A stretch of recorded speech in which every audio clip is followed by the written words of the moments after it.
तरी सांगण्यावरून गोंधळ घालू नका, जरांगेंचं मराठा आंदोलकांना आवाहन। मला उपोषणाचा त्रास होतोय, मला माझ्या जातीला मोठं करायचंय, मनोज जरांगेंचं वक्तव्य।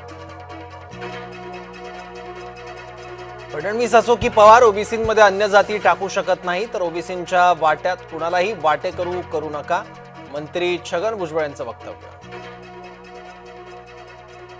सरकार कोर्टाच्या आदेशाचं पालन करणार, कायदेशीर मार्ग काढण्याची सरकारची मानसिकता, मुख्यमंत्री देवेंद्र फडणवीस यांचं सूचक वक्तव्य।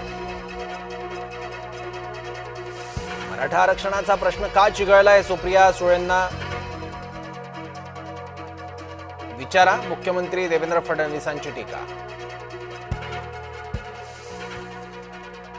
मराठा आरक्षणासाठी सरकार नवा GR काढण्याची शक्यता, महाधिवक्त्यांच्या मान्यतेनंतर अंतिम निर्णय घेण्याची शक्यता, जरांगे पाटील यांनाही मसुदा दाखवणार।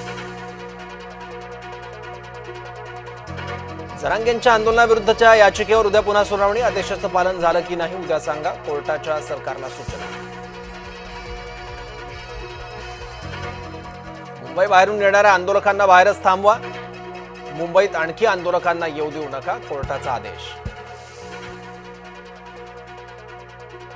आंदोलनासाठी वानखेडे स्टेडियम द्या, जरांगेंच्या वकिलाची मागणी, स्टेडियम ऐतिहासिक ठिकाण, तुम्ही काय मागणी करताय कळतं का, कोर्टानं मराठा आंदोलकांच्या वकिलांना सुनावलं। मुंबईतले रस्ते मोकळे करा, आंदोलकांना रस्त्यांवरून हटवा, उद्या संध्याकाळी 4 वाजेपर्यंत ही कारवाई करा, कोर्टाचे राज्य सरकारला आदेश। आझाद मैदानाव्यतिरिक्त इतर कुठेही आंदोलन नको, 5000 आंदोलकांनी आझाद मैदान व्यतिरिक्त इतर कुठेही थांबू नये, हायकोर्टाचे आदेश।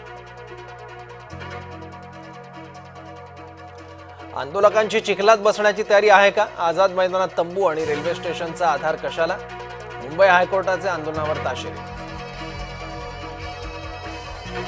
मराठा आरक्षणासाठी विविध कायदेशीर पर्यायांचा विचार विनिमय, मराठ्यांना सरसकट कुणबी संबोधण्यास कोर्टाचा अडसर येत असल्यानं पेच, मुख्यमंत्र्यांसोबत वर्षा निवासस्थानी झालेल्या बैठकीत चर्चा, सूत्रांची माहिती। मंत्री भुजबळ आणि बबनराव तायवाडेंमध्ये फोनवरून चर्चा, नागपुरात राष्ट्रीय ओबीसी महासंघाचं साखळी उपोषणामुळे तायवाडे बैठकीला अनुपस्थित।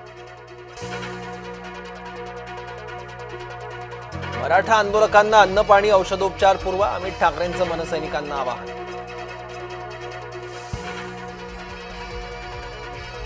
लक्ष्मण हाकेंवरील हल्ल्याच्या निषेधार्थ नीरा बंद, ओबीसी संघटनांकडून बंदची हाक।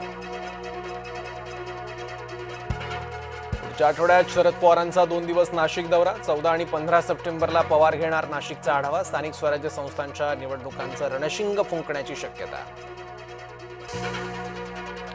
मी ज्या क्षेत्रात काम करतो तिथे मनापासून खरं बोलण्यास मनाई, केंद्रीय मंत्री नितीन गडकरींचं वक्तव्य। चीनमध्ये SCOची बैठक, जगभरातील राष्ट्रप्रमुख एकाच मंचावर, मोदी, जिनपिंग आणि पुतीन यांची भेट, दिग्गज नेत्यांमध्ये चर्चा। लालबागच्या राजाच्या दर्शनाला मोठी गर्दी, मुखदर्शनासह चरणस्पर्श दर्शनालाही भाविकांची रीघ।